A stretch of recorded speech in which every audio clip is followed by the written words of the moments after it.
Welcome to the Banker Lamp. Please enjoy the video. You start by powering the T-Mobile Hotspot and confirming the SIM and battery. Once done, place it near a window for best line of sight to towers, and make sure the device LED shows power and network activity. You'll need your account details and any default Wi-Fi info on the label. Jot those down.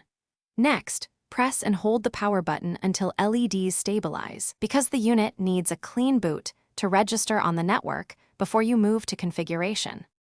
Once connected to the hotspot SSID, open the web portal at 192, 168, 1, or the T-Mobile app and sign in with the admin credentials printed on the device.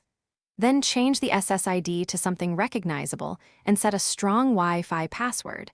This prevents unauthorized use. Make sure to enable WPA2 or WPA3 encryption and change the admin password so only you can reconfigure settings. You finish by testing connections on several devices and running a speed test in different rooms to assess coverage. If signal is weak, try repositioning the hotspot, elevating it, or attaching an external antenna if supported. This often makes a big difference. If you don't get a connection, reboot the unit, reinsert the SIM, and confirm the account is active with T-Mobile. Make sure firmware is up to date. Updating and a fresh reboot resolve most stubborn registration or performance issues.